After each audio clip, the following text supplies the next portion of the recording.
because really I just have started to focus more on my writing in a sense. I spent a long time trying to kind of hustle the whole marketing game and learned a lot, figured out a lot of lessons, and I figured like that's what we can kind of go over tonight, Sure. especially if there was like you had um some questions, and a lot of people have very similar questions for me, and it's a lot easier to just talk through than to sort of give you anyone like a step by step or a list or anything like that. Of course. Even though I wrote all this stuff year like 2 or 3 years ago, like into a sort of a book, but Yeah. especially anybody that's read it, it's just like anything else where I I feel like 80% of it is kind of like obvious in a sense. And then there's like little nuggets that are like, "Oh, I didn't know that's the way you did it," or like that's how people actually did it.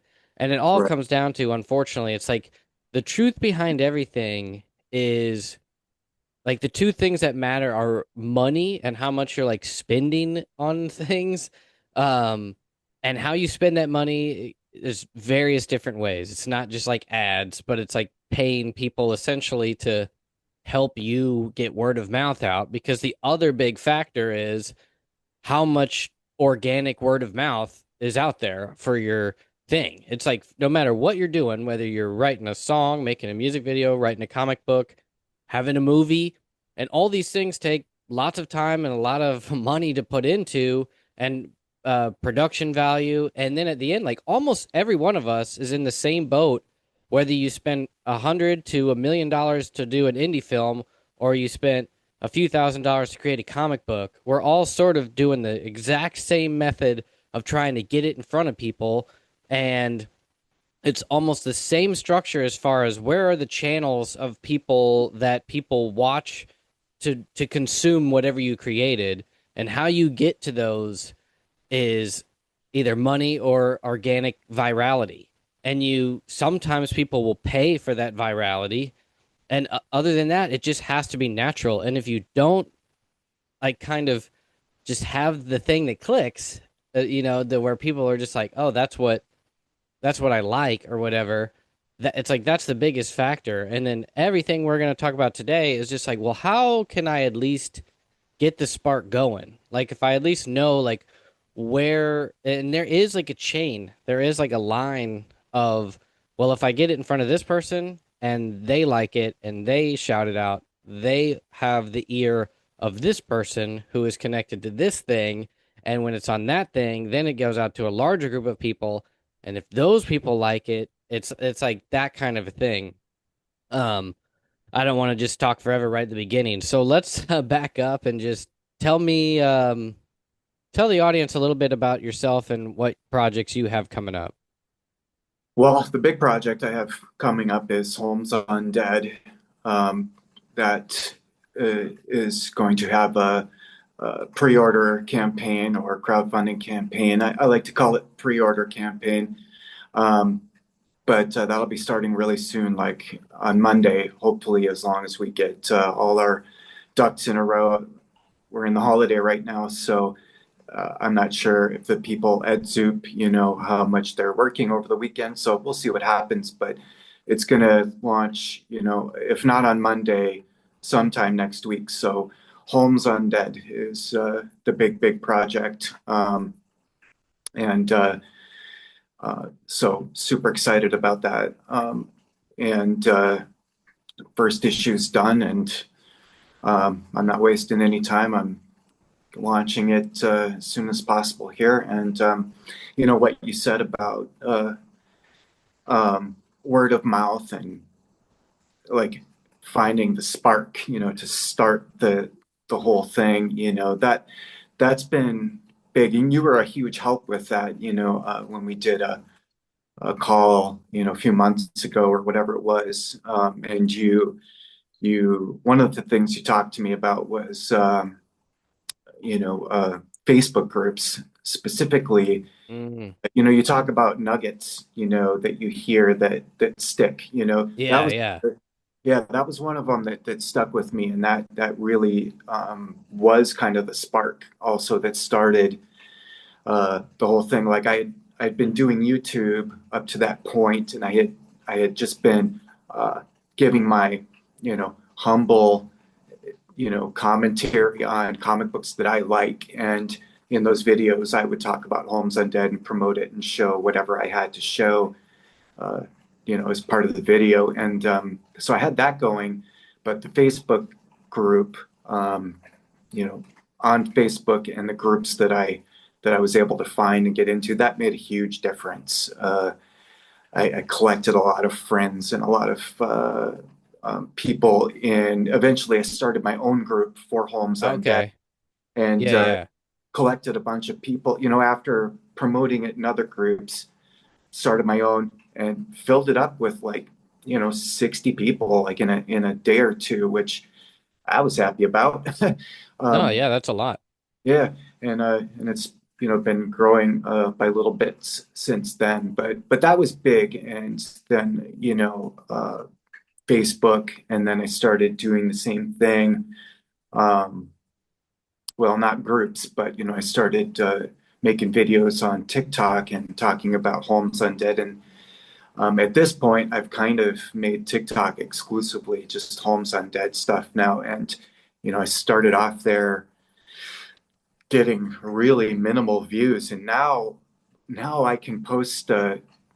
I'll just post like a random panel from the book from issue one, like in black and white, and I'm flirting with 1,000 views, Yeah. and it's whoa.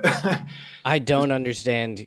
I was for a little bit. I stopped using it because myself and my daughter shared the same account, and I just didn't want her seeing the same like stuff I was like posting and doing.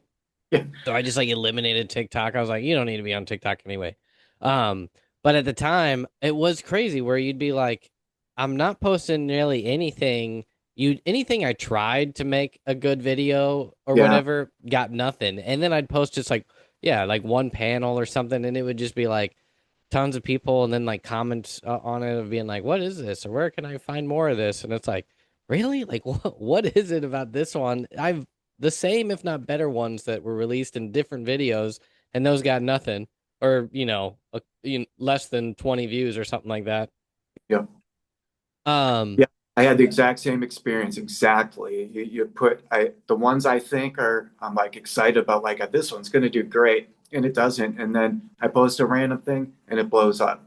So I've started trying to just put less effort kind of into yeah, it because that seems to work. And so consistency is almost more important, I guess, than trying to do quality on TikTok. a hundred As percent, long as it's not trash quality, right. Yeah, Yeah, that's an avenue that I never really struck down. So I've talked to people that have been very successful with it though, and I'm like, what kind of videos are you posting? And are like, is it just images or is it you talking? Is it the same thing over and over again? A lot of the people that are really successful, similar to what you're doing on YouTube, where it's like it's not just them talking about their thing.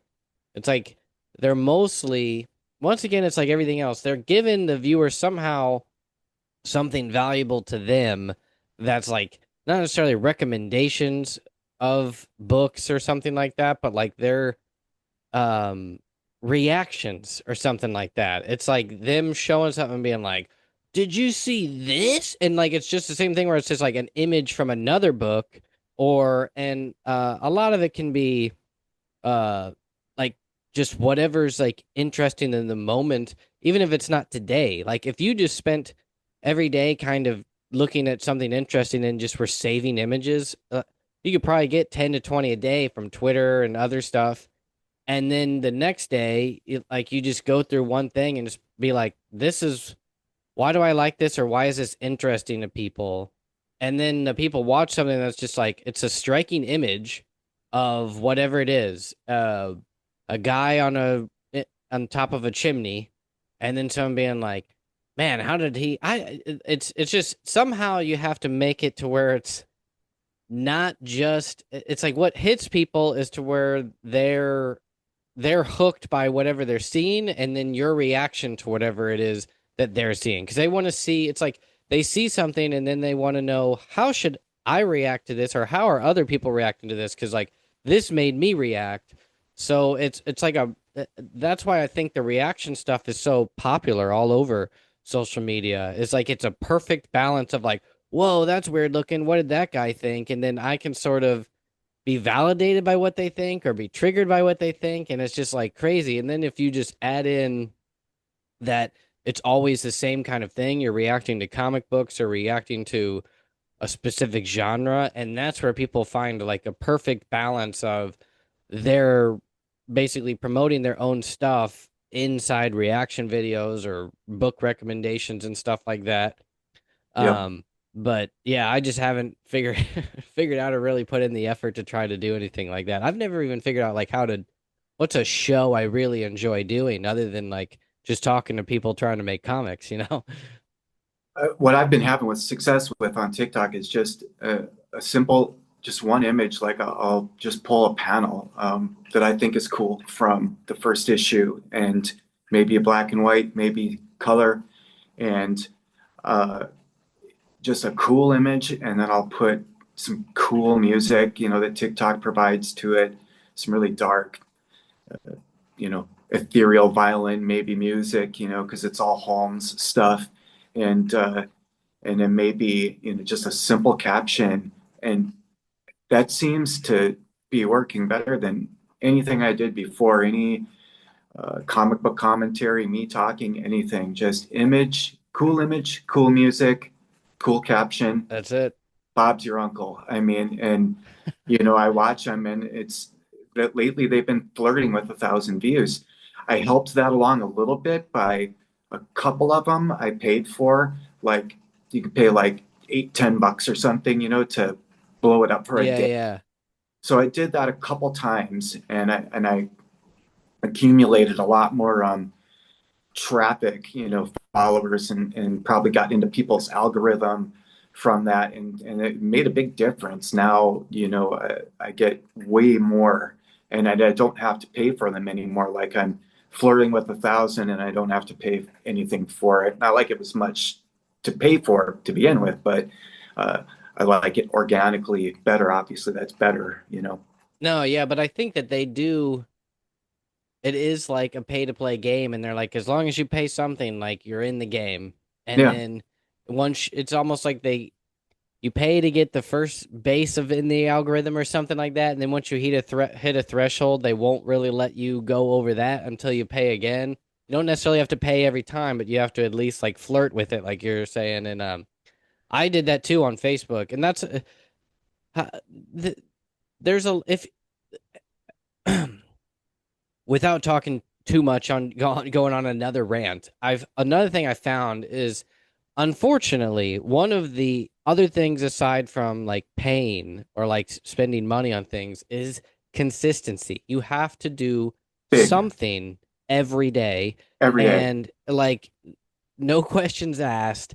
And as soon as you start to slow down, it's like the music just slows along with it.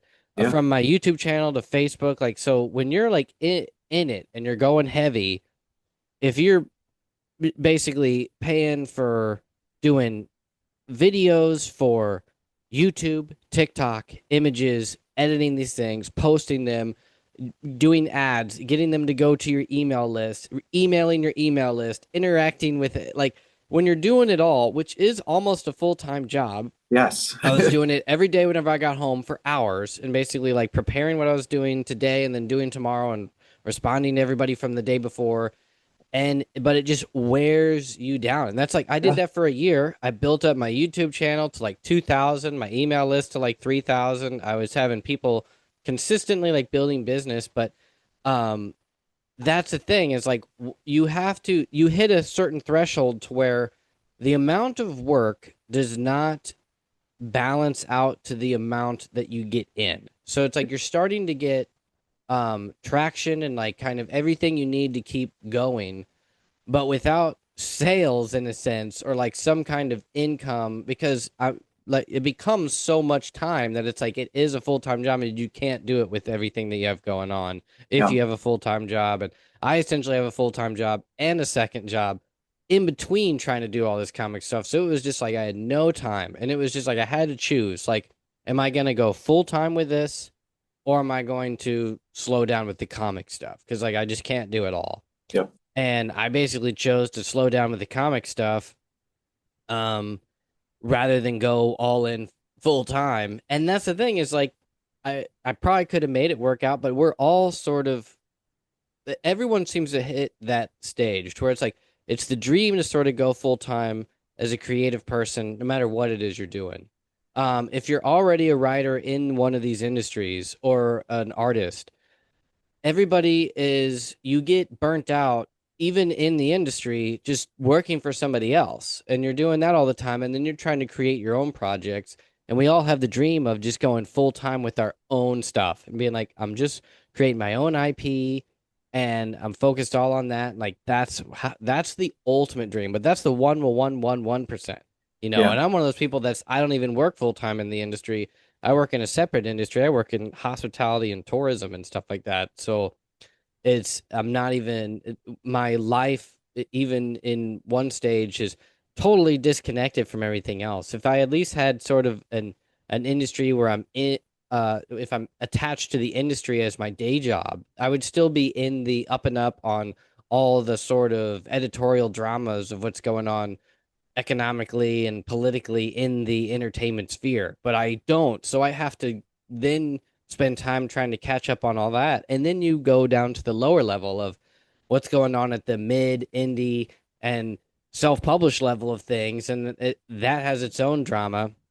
And yeah, it can just be like, oh, you're in too deep on too much, and you have to just pick and choose what community do I want to really be a part of? Because ultimately, to circle back to like you and Facebook groups, is like I've found the most success is like of all the things that I've done and you do, like whenever you're going kind of full time of like ads, creating videos, doing TikToks, ultimately you've discovered that there's basically one thing that you're doing that brings in 90% of your viewer base. And it's like you can sort of cut out everything else and just focus on that one thing. And if for me, that was basically YouTube videos that were directed at explaining sort of very niche, specific things of basically how to find other channels of basically other independent YouTube channels, podcasts, and then publishers that were publishing small press and independent creators. Like that's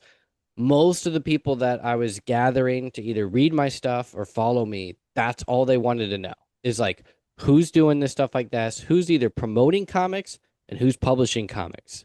And then I just focused solely on that. And then I went from basically 100 to 2,000 subscribers. And then once I got there, I was just like, I've exhausted all my knowledge of this space. Like it's changing all the time. Everyone in independent comics that I was like kind of talking to 5 years ago, they're not even necessarily in the game anymore. And I might be one of those people that or I sort of am one of those people where I was very active a few years ago. Now I'm not so much. I've fallen out. Just like everybody sort of goes in and out to where there's going to be someone new that's sort of the new rising thing. But once again, not to talk forever, just back to you. I want to reiterate to everybody that you did create a Sherlock Holmes IP, a comic series based on the classic. What is the history of Sherlock Holmes? Like how long ago what was that? Is that originally who's the original author of it? And what's the time frame we're looking of? When was the original written and when did it take place? Like was it written with like to as if it was talking about modern times? Like, is it that old of a story, or were they talking about a time period of like decades before it was written? No, Do you know? it was written in the era it takes places. Okay, yeah, okay, awesome. Yeah, that Victorian, era England.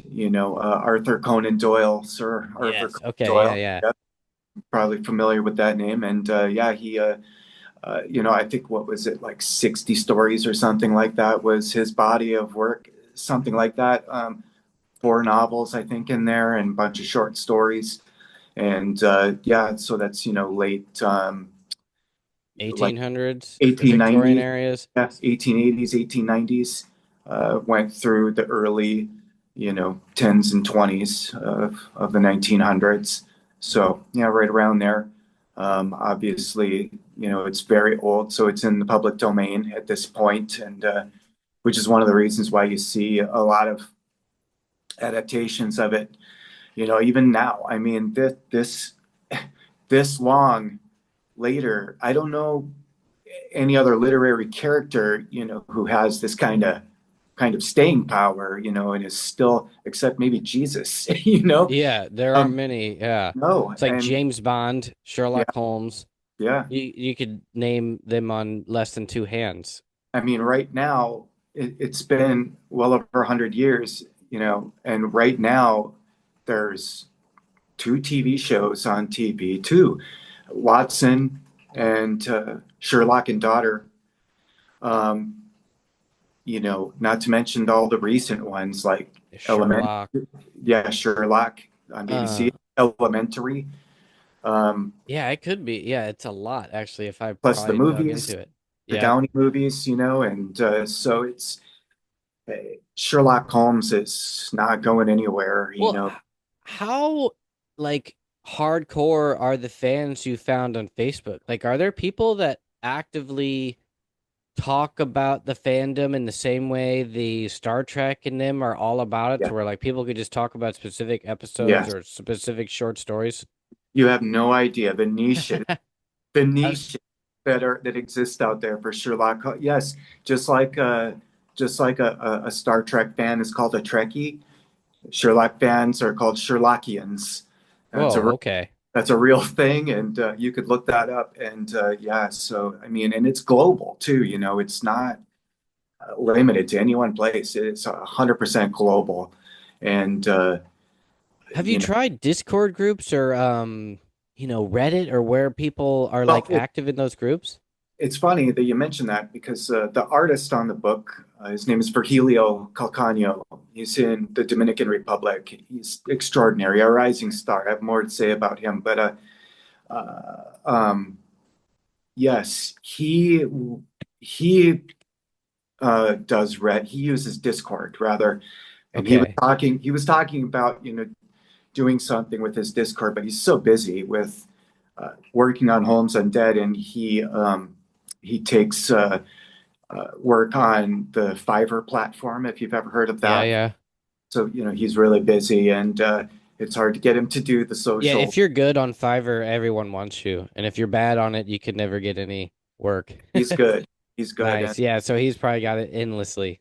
yeah, yeah, and then You were talking about kind of realizing that all of your traffic is coming from kind of one or two specific things, and kind of shedding the rest. And I just did that. I kept trying to mess with YouTube, TikTok, and Facebook are my main platforms. I was trying to use X and I was trying to use Instagram. I just could not get any kind of traction going there. Yeah, I And hear Twitter's to X is the toughest. yeah, and so, and then Virgilio was talking about Reddit also, but he didn't want to do it. So I downloaded Reddit, logged in, found out I had an account that was 8 years old.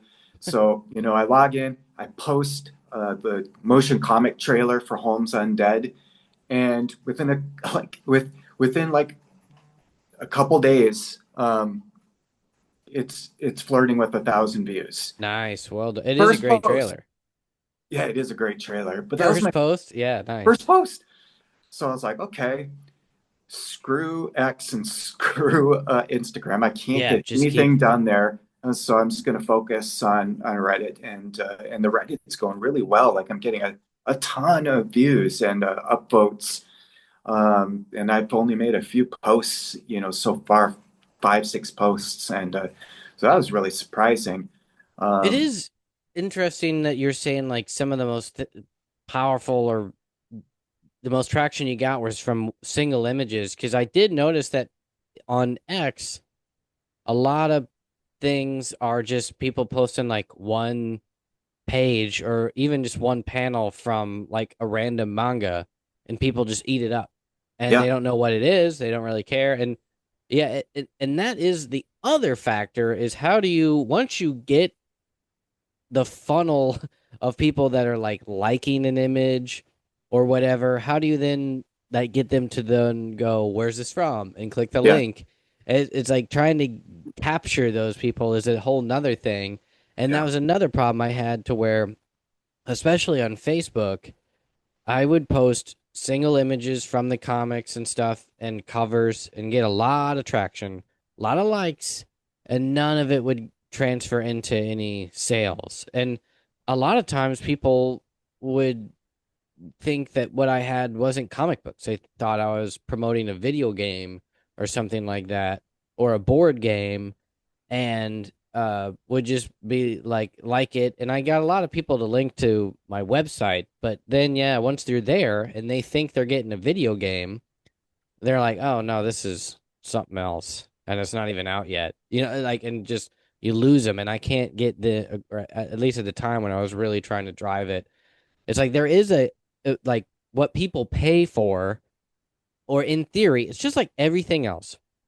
If you have a plumbing leak, you can hire a plumber, and there is no guarantee that they're going to be able to solve your problem. They Yeah. have a certain amount of tools, and like 80% of them can do the same thing you can do if you had those tools, to where they can go, well, this pipe is connected to this one, and I can send a camera down this way. And like, but a lot of times, like when you have real problems to solve, they can't do it. It's the same with trying to capture leads for comics and movies or anything, any arts. When you're just trying to sell fiction or sell like entertainment, to where you're purely just kind of trying to capture someone's attention and their eyes and just be entertained, that's extremely difficult. That's like Yeah. it's a bit easier to capture someone that's trying to learn something. Like, and you tell them how to just do what they search. Like, but whenever it's fiction, there's a lot more. It's a bit more difficult. And I've learned how to do a lot of different things. And I've paid people to do things like figure out the weird middle grounds of where people say like, I know how to turn your leads or get a bunch of leads and then capture them and then lead them to a certain thing. And that's another one of those where I've discovered that no one really knows the answer to that. It's the same of just you pay to get it out. Like, it's how much are you willing to spend to make a bigger and bigger net. Yes. And and then it's like once we have that net, they can sort of there's very basics, obvious things of like you need to have professionalism. Your images need to be hooked. You need to have clever. You can do, but it's all about like paying for testing and trying a lot of different images and a lot of different reactions and a lot of different funnels. And it's like you're spending a ton. And then when you go down the deeper rabbit hole of like when you're working with like, because I've worked with people that promote like celebrity status creators, um, and labels and all that stuff. And all they're doing is they're paying other people to basically pay other people. Like it's just like you're hiring another third party to be like, we're gonna pay you to just capture the leads, and then those people figure out whatever they're doing. And those people, they say they have connections, but in reality, they're basically just pay to play to get on certain uh email lists and other stuff, and like everybody's just like paying everybody, and it's just this big old casting out a huge net and seeing like they do everything to try to make it professional on your end, but no one really has the answers, is the point I'm making. And like Yeah. I've tried to go down all that, and then they, as everything, they kind of act like it's your fault if it doesn't work, or like you didn't spend enough, like just when we were starting to get answers. And like we did all this just as a test run. Like now we know, now we have the data to then figure out how to market to who your audience is, and that's going to now cost a whole nother like arm and a leg. And it's just like, yeah, but the final note on all that is like you discover that with all this on the back end is like you have to have a viral product that whenever finally you cast that net and you capture it, just everybody has to jump on board. Like it has to be a great book. Or what you're selling has to be high ticket, as I say. Like you have to be selling something that costs, over 100, over 1,000, and a lot of times like a $10,000 thing to make all this worth it. And if you're just creating something like a movie or a book, it's like, what do you have that's worth $10,000? And that's where you see all these like middle people, to where it's like, well, what you're doing is you're packaging a bunch of stuff together.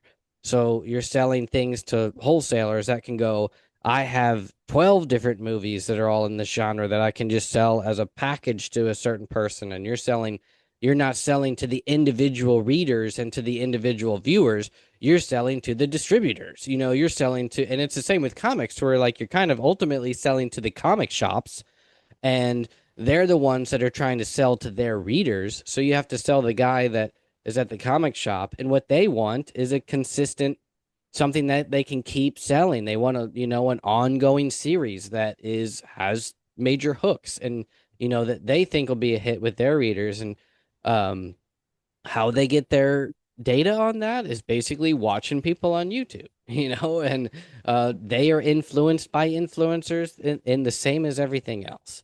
Yeah, yeah, yeah.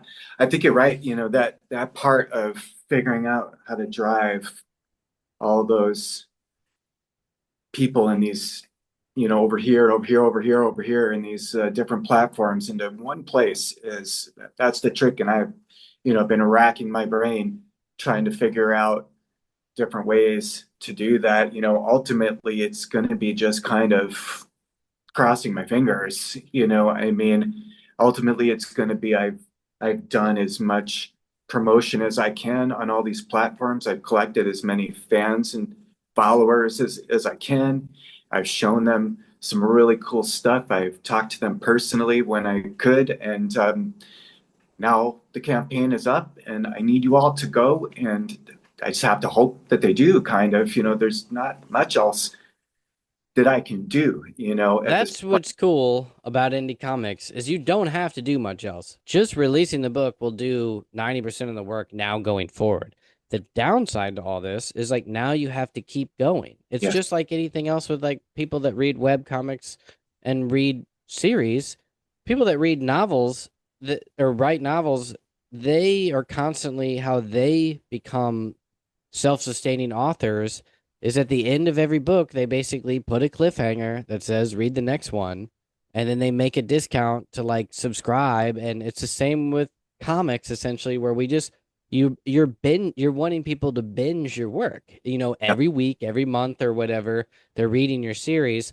And you as an independent creator, it's like as long as you can stay consistent, even if it's not necessarily every month, but keep them coming, you will build the audience. And if it's really good, you'll build a substantial audience. And that's where I think, that's where I was saying in the beginning, where a lot of us fall out because you'll be in the game and you'll get the series out that you like, but if it really doesn't like catch on its own, uh, it really is just in this space.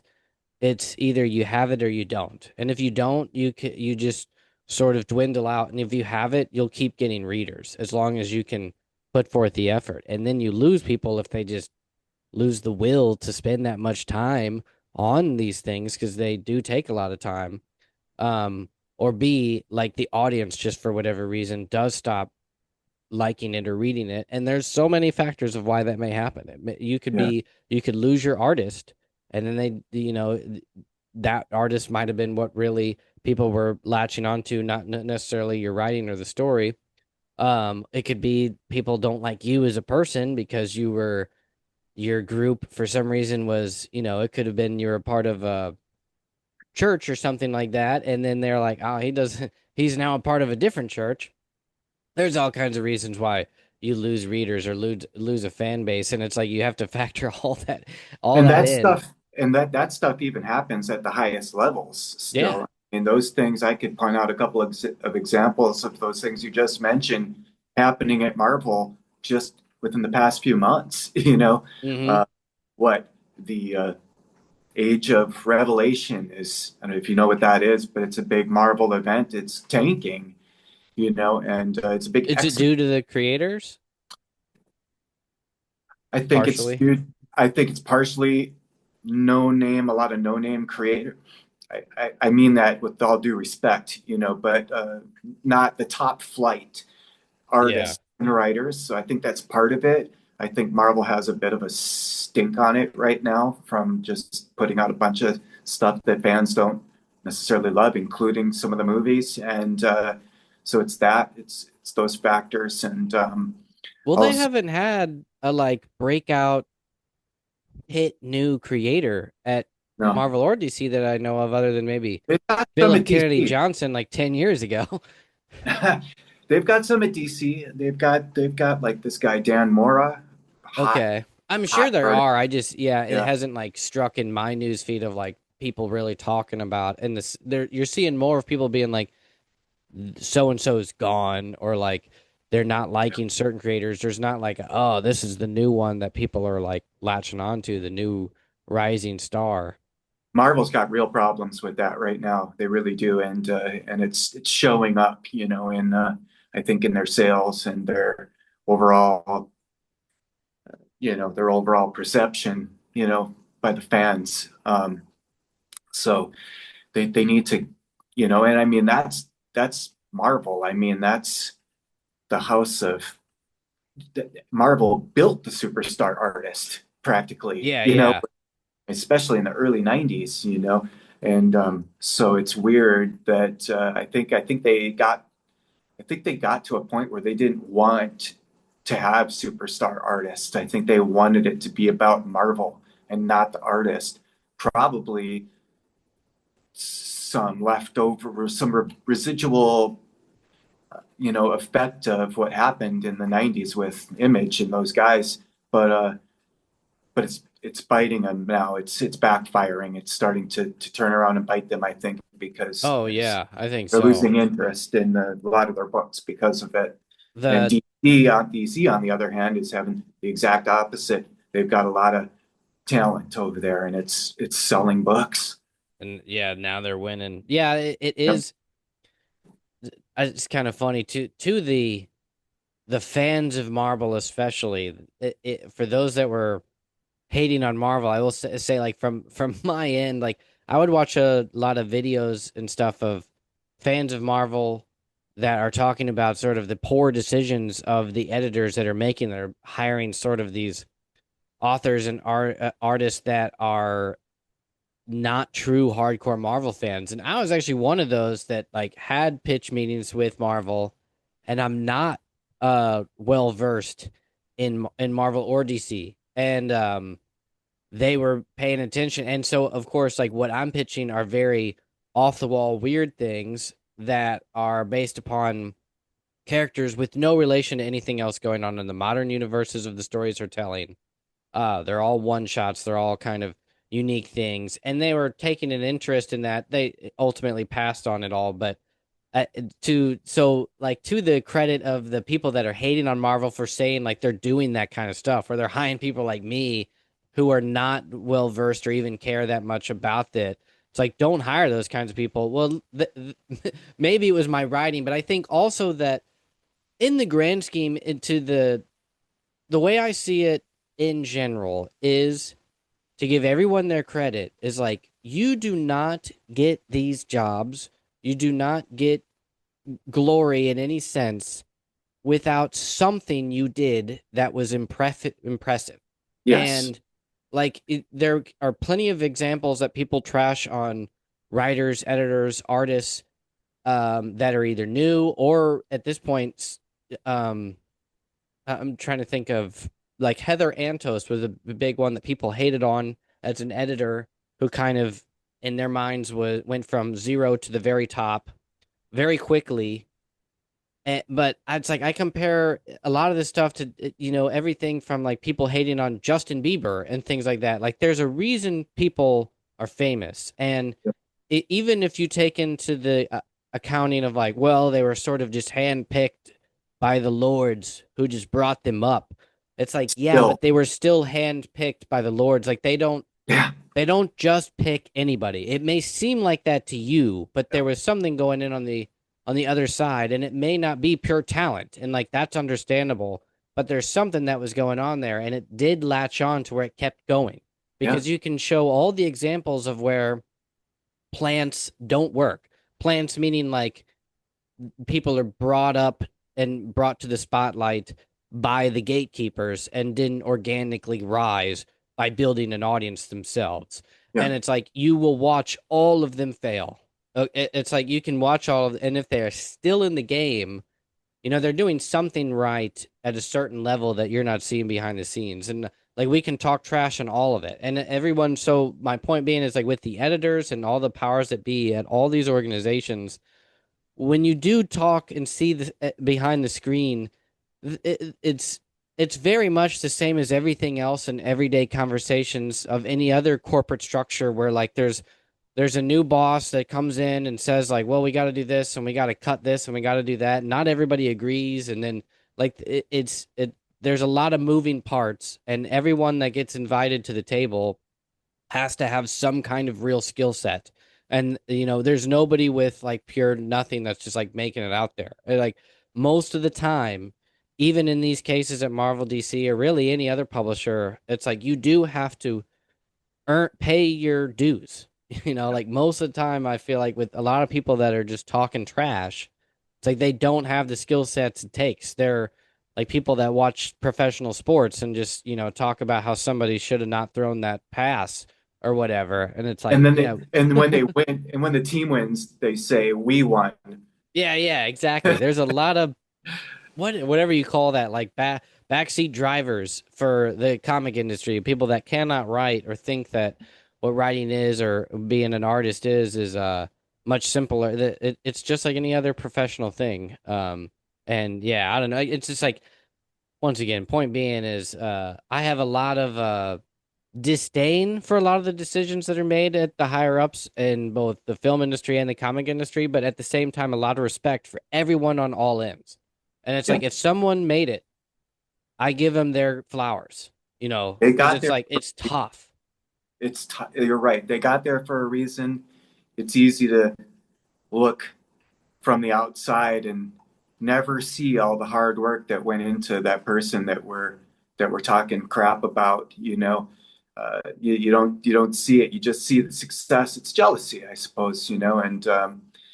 But and that's why I said earlier when I was talking about those artists, I said, with all due respect, because for the same reason, they're there, I'm not. Yeah. And uh, if I could be there, I would, but I'm not. So they did something to get there, and so I agree. You're absolutely right. And maybe you should try again with Marvel because maybe the timing is better now. I don't know, No, but yeah, I mean, yeah, I haven't ruled anything off the table.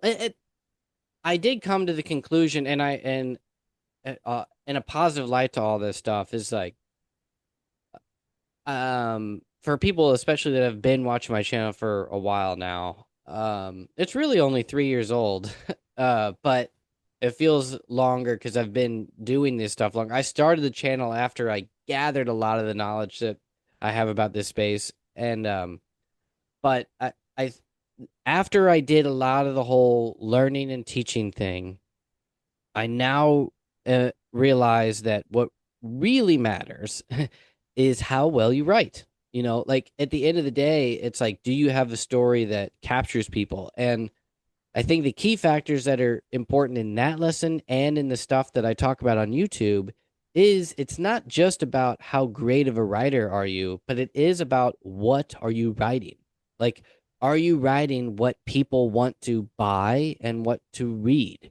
And you hit a point of, okay, I know what people are looking for, and that's where it happened to me. So like when you're, in one direction, I'm writing the stuff I want to write, regardless of what people are buying. Like I'm writing the stories that come out of that hit my head, and I'm like, that's the story I want to tell. And those are not necessarily what are going to be the popcorn movies that people are buying. And on the other direction, I've been trying to develop film packages and produce movies for a broad market. And like from that direction, what you're trying to find and what you're trying to sell is not necessarily what you want to write. And Yeah. it's like, and I see both those paths, and it's like, unfortunately, in the age of AI, you just want to just bash your head against the wall as a creator because you're seeing like in real time. I'm watching like um what people are paying for is something that costs less than $100, and it's mermaids versus Godzilla, and it's made with AI, and it gets 1 million views on YouTube in a day, and it has zero storyline. Like it has zero effort put it into it. And it's like they made more with just pumping out like something that's almost comically like an image of a shark biting a person or about to eat somebody, and they're like shark attack 17. Yeah. Yeah. So, and like I that's know. what people are buying, and that's It's what's weird. selling. And it's like it does what the content of itself doesn't matter. And it's like it's almost the worse it is, the less professionally it's done, the more people want to buy it because it's just like that thing. Now that's a very specific niche, but it's like that's like one perspective. So when you look at like what film and even comic book distributors, it's like they're seeing what's selling, and unfortunately, it's like these um hard hook, high concept bullshit, Yeah. like, and Yeah. then the rest of us are trying to write these magnificent, or not even magnificent, but you're on a more trying new things, trying to write these deep things, trying to write weird stuff, and the buyers for that are just like, I wish you would just adjust it so that there's ghosts, and you're like, it's not a ghost story, it's this and that. Yeah, yeah, but if you made it where it's just there's zombies or whatever. And it's like that at different levels. It's just like the what people are buying and what people are writing are not necessarily the same thing. And Yeah. unfortunately, there's like these two worlds to where what people are consuming as entertainment is kind of what the wholesale is discovering is that a lot of what people are doing when it comes to entertainment is actually like background. And I've had now a few different creators on, and one of them I talked to a distributor at for films that does a lot of like high Hallmark movies and Lifetime movies and Christmas films. And he I watched that. talks, yeah, where he was just like, what people are buying is sort of background, just Yeah. fluff entertainment that you can just put on. Yeah. And I talked to multiple other distributors for some other films I'm doing, and they're in the same to where not quite background, but what people are buying is sort of these packages of multiple films in one sort of like group genre that they can just throw in onto a platforms as a package to where they if you can package it to where it's like, one movie costs 100 grand, another one costs 10 grand, another one costs 15, 20, and then they basically just bundle them all together and say they all collectively cost 250,000, and then they try to sell that to somebody for 300, and then they make $50,000 profit, and all the creators of those movies make nothing. Like, Yeah. it's just like, really, that's it. And like, and then you discover that of the guy who spent 100,000, you know he doesn't get any more or less views than the person that spent 10,000 on, if you try to write a great movie about a very specific kind of niche subject, and then somebody else can make kind of the same thing, but just, you know, goofier and cheaper. And it's just like, but at the end of the day, the amount of viewers, it's like, unless you're truly on a whole nother level of good to where you're like great and you're going to go on Netflix as one of the top movies ever. It's like if you don't hit that level, no one cares. And then you're just everything else below it. You just get lumped in. The mid level is lumped in with the slop. Yeah. Yeah. Yeah. I can see that. That makes sense. It's like a content war. It's like they just want content and it That's it. kind It's of all doesn't matter. content. Yeah. Quality over quantity. I Yeah. mean, sorry, quantity over quality. Yeah. Yeah. Yeah. It's interesting, comics. I can see that somewhat in comics, but it doesn't seem like it's that intense in comics, like a content war. Like, you know, Yeah, Marvel and DC, they do it, but not even probably to the degree that you were just illustrating. But yeah, and with comics, you are it less on that level. It's the same thing in a sense, but we are more to where the real bulk of the content, like where people are just trying to pump out, like you said, that's at the Marvel and DC level. At yeah, the indie level, people know what they want, yeah, and it's actually our benefit to be sort of the amateurs are lumped in with the mid levels and even like yeah, kind of the mainstream because we are all on the same playing field. And then it really all that does matter is the storyline. right. And as long as it is like the cliffhangers is not terrible, you can at least like keep it going. Um, and then when you do have something that's really good, it's actually a bit easier to get at that top tier level than it Mhm. is like with movies to where just because the cost is to get to that top tier with movies is like you have to truly be genius or have a lot of money. In comics, it's like as long as you have the genius, you're good. You don't Yeah, need the money attached to it, yeah, at least not as much. And then, but the publishers and where people are actually reading it is kind of um, people just stick with their publisher. Like the audience is built in with the publishers. I feel like it's not exactly like that in the film world anymore. You know, it's not like someone's just like, I only watch Netflix or I only watch A24. It's like people that are going to the comic shops do think, oh, I pretty much anything Valiant puts out, I read. Anything Vault makes, I read. Anything Mad Cave makes, I'll read, or Image or whatever. yep, We yep. are sort of the brand is what we read in a sense when it comes to publishers. Um, and but the on the other end, when it's purely like from a bulk internet web comics, you throw all that in there, it is a content game, and the slop does rise to the top. If you add in web comics, digital comics, and even Kickstarter sexy books, like not that those are like slop, but they are in the just overall you can lump it to where I'll read anything that's the same high concept of it's Jesus versus alligators, you know. And they're just like that sounds interesting. You throw a sexy lady on top and it's like it's just almost clickbait and there Yeah, is a huge swath of people that are reading comics for that. And it's true. unfortunately, there is the whole true erotic aspect of it to where it's like that's the bulk that people don't talk about of comics where it's like you know throw Marvel DC and Dogman out the window, the bulk of comics that people are truly reading from a volume standpoint is the 18 plus you know stuff. Like it's Mhm. just like that so it's just like we don't even consider ourselves a part of that, but when you're looking at the numbers it's the same as just like anything else on the internet where you're just like oh my goodness it's overwhelming how just like all people are really looking at is the adult content, you know, Yeah. when it's just like the numbers game is insane. You're like oh my goodness.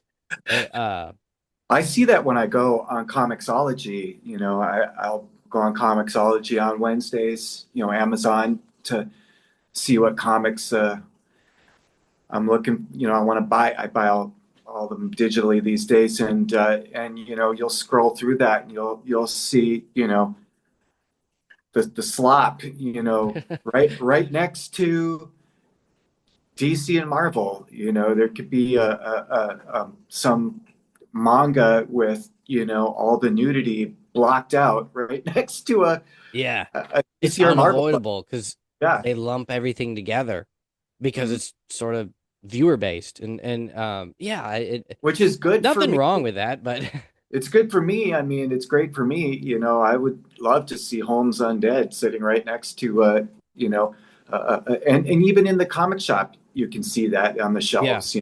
See the indie stuff, more or less right next to the big stuff, which is pretty cool. the And way I've someone mentioned it to me that I thought was really cool was indie comics right now is like independent film was back when you could get into Blockbuster. So back whenever we had Blockbuster and local DVD movies stores, the same way we have local comic shops, we all used to have VHS and DVD. And I remember it was like together, like everybody, like DVD was still a new thing, and everybody went to Blockbuster or your local video store, Hollywood Video, Family Video. They were everywhere, in every plaza, because that was just like so much a part of our lives before streaming. And with that, independent films would be on the shelves with everything else. And as a general viewer, you did not go to Blockbuster and go, here's the indie film section. Right. Like there would be it was all just genre based, and there would be more of the mainstream stuff, just like comics. Like there's going to be more of the Marvel and DC, but below that's going to be everything else that's the independent stuff. And even local filmmakers, there might have like a section that's purely amateur, like didn't have any distribution channel. This guy made this movie that's from two towns over, you know, Yeah. and they're in like the local section. And that's how indie comics are today at the comic shop, to where it's like if you're in the comic shop, you're in the game, and Yeah. no one is viewing it as you're at a lower level in a sense Right. from a pure reader standpoint. And that's what's cool, and that's kind of why we're all in this game is we're still in a dying era in a sense of where like we will somehow comic shops, if not, like arguably they have already sort of pivoted in a different direction into, cards, and there are no just like comic shops in a sense that it's just comics. There are some, Right. but most of the time they're combined with other things from gaming to whatever, Got to. vintage. Yeah, that's where they make their money too. But what's cool is yeah, like if that's our world, our community is we're going to those comic shops as a consumer. It's cool to be like, I'm involved at a professional level in this game because you made it through the traditional channels to get into those comic shops. And that's kind of what everybody's fighting for is if you're at a purely indie level, how do I at least get in the shops? And Yeah. that's unfortunately what my video, not to, because all my past content is about that, is like just getting into those shops is a really cool thing, but it does not guarantee continued success or any success or money or even that you'll get a lot of readers. Like you'll get more readers on Webtoon and fans than you will getting it in the comic shops on an indie level, because back to this point of this recent focus is like the reader base that are going to comic shops and getting their comics that way and then reading the floppies is really not that much. Like No. it's just, even if you captured 100% of that market, it's still not enough. Like that's why like you only see like the people that are purely celebrities in this space, they're not rich, like they are doing well, but they're not like mind, like they've captured virtually 100% of the market to where every book they put out is almost anybody that reads whatever their genre is probably reading them. People like James Tynion, Blake Snyder, Kirk. like Kirkman. Uh, until they get movies and TV series out there, they're just, they're upper middle class, and like they're celebrities in this space, the Yeah. best of best sellers. Yeah. It's like, so that just shows you like uh they're not Dog Man. Like that's on a whole, that's a different thing, you know? Yeah. I like that though, I mean, because I think there's an element of keeping you humble in that, Oh, for sure. Yeah, like, yeah. I'm not trying to make money. If I was trying to make money at this, I'd be an idiot, Yeah, I right. mean, so it's not about that. It's about spending money actually to get the thing out there, and that's just the reality of what it takes, but I think, talking about brands, Holmes, Sherlock Holmes, it's already a brand, like I didn't have to create the brand, you No, know, yeah. which is great, and I'm hoping, and I didn't create Holmes Undead for that reason, this idea occurred to me one day, and I love Sherlock Holmes, and and it just, took shape organically and eventually became a thing. So I wasn't doing it because I was trying to piggyback on a brand, but I do hope that, that brand being established already, obviously, I'm hoping that's going to help with recognition, more I would so. hope so. Yeah, I would hope so. More so than What something cold. let's let's end on that note. What is the log line to Holmes Undead? I've got a couple log lines. So the it's like log line is, I like to tell people, it's like Sherlock Holmes meets Vampire the Masquerade.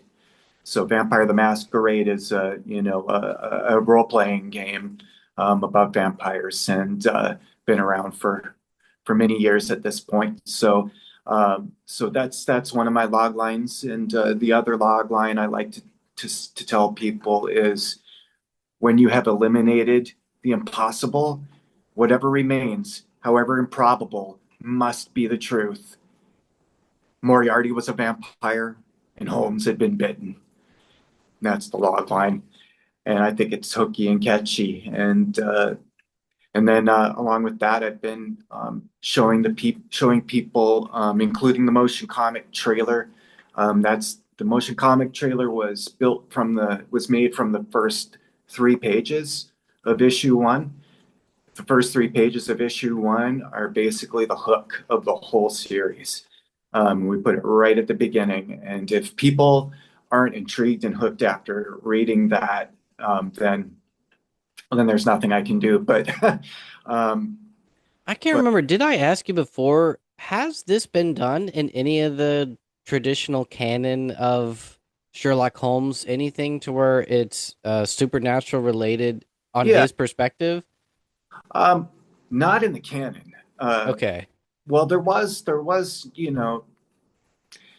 a couple stories that flirted with the supernatural, but it was always, come to find out there's logical Yeah.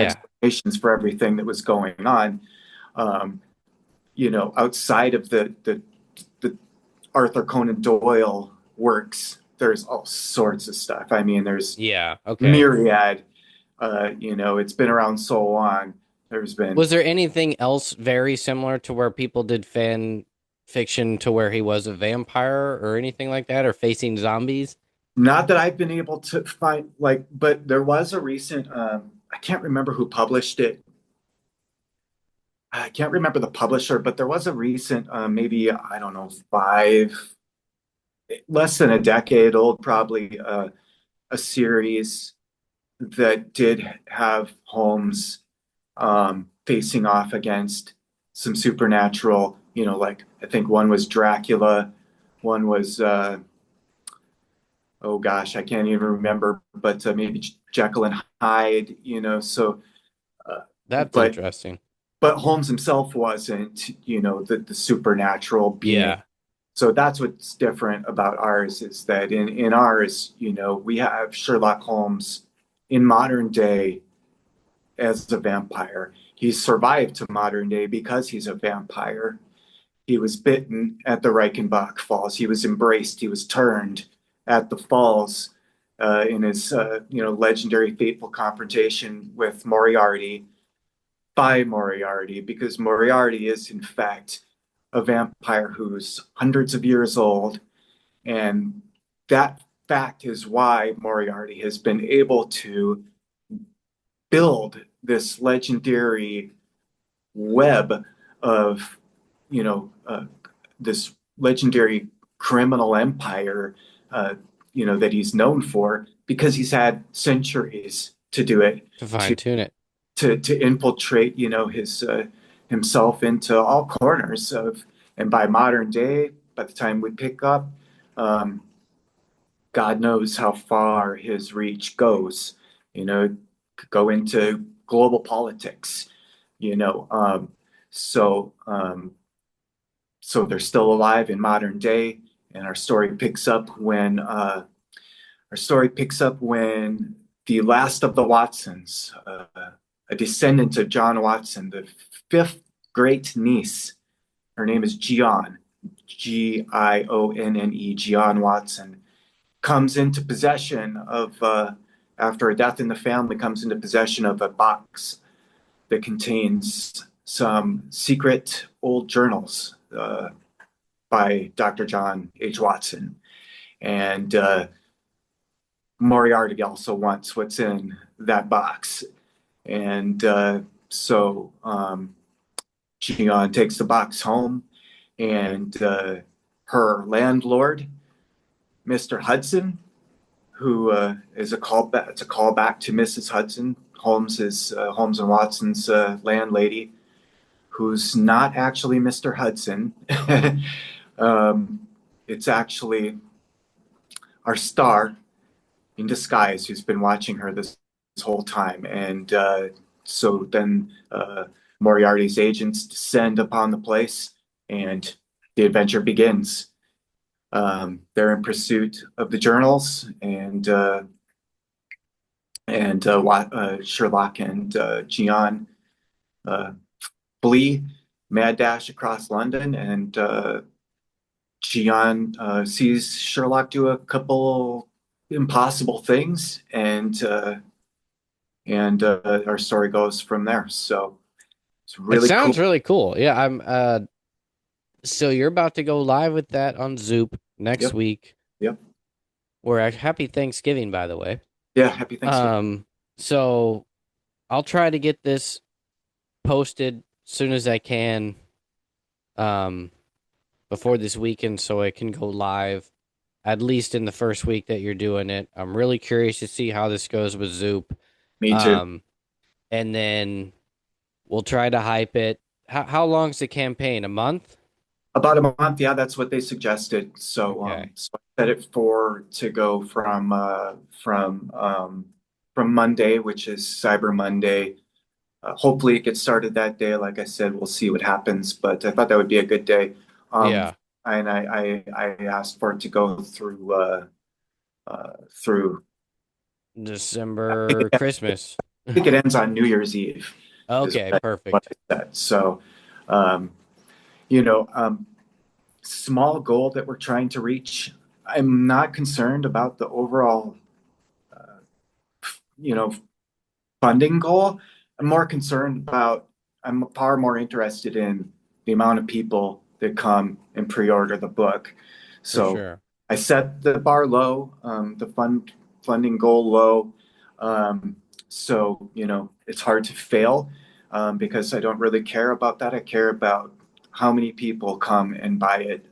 So that's the thing that matters to me the most. And if that works out, the funding goal will get smashed. So that's the hope and the goal. And yeah, we'll see what happens. It's all kind of in the fans' hands now, and we'll get a little marketing push from Zoop. And obviously, I'll stay on top of it, start hitting all my platforms real hard, and this will obviously help a lot. And then, Yeah, we'll get it through the door and then I'll if I haven't already sent you, I'll try to get like a list of other people that I think you can try to get on their channels yeah, over the next month to try to hype it. A lot of people nowadays are like, "Oh, you should have warned me months in advance." Like, and it's just like, yeah, okay. I was busy. Yeah, like I yeah, was making the thing. sorry, I didn't email you 6 months ago to tell you when I'm gonna be doing the thing. But yeah, Right. some people, I mean, I'm one of those people that's similar to where, especially at the time when I was doing this all the time, it would be like, well, I can only do this 3 days at most, 3 days a week at a certain specific time. And so if you're wanting to talk to me, I already have, the 12 people that reached out to me booked over the next 3 months. And it's just like, I know that you're trying to talk next month, but I already told somebody I would.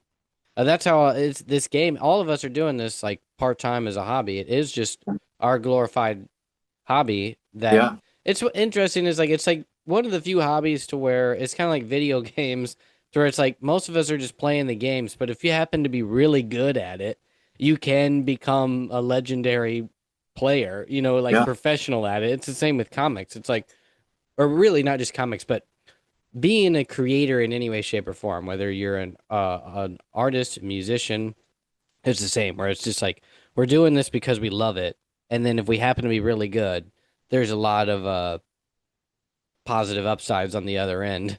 But there's not Even much in if between. even if you're not that good or the best, If you if you capture, if you love it and you push and you're consistent and you yeah, hit it every day and you don't give up, you can make it, pretty much. That's true with probably anything. And that's one of the biggest things that I've learned is, and that's a big part of the social media, as you mentioned. It's just you gotta stick to it. You gotta see it through. You gotta do it every day. And probably you gotta spend some money, maybe a lot of money, and there's just no way around it. It is what it is. I've worked extra hours at work to pay for this stuff, and because I believe in it, and I'm gonna see it through. The first issue is done, going live, but the second issue is already in production. It's already being worked on by the artist. The script has been completed some time ago. The third issue is just starting to be written. And our artist has recently made some headway in being able to speed up his process. So I expect that, after this campaign, maybe my goal is spring to do issue two, a campaign for Nice. that. And then summer and winter, hopefully, and then spring of 2027, the final fifth issue. And so I'm hoping everyone will stick with us in between, those breaks. We'll always have the socials going, and I'll be showing cool stuff and updates on the next issue. And, there'll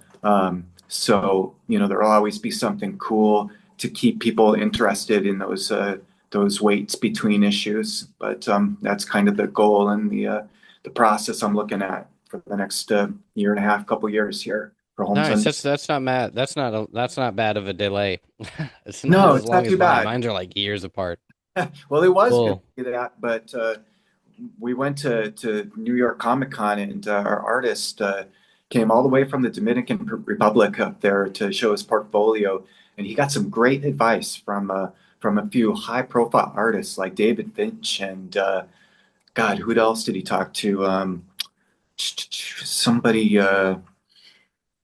Oh, I can't remember now, but he got some great advice, and it's really actually helped him, from professionals, and it's helped him speed up. So we're actually looking at being able to release this thing faster than we originally imagined, which is beautiful. So, and and on that note, anybody who watches this for Helio Calcagno, look him up, Instagram. He's a rising star. He got some personal attention from Scott Snyder at NYCC. Scott Snyder gave him his email and was trying to introduce him to editors.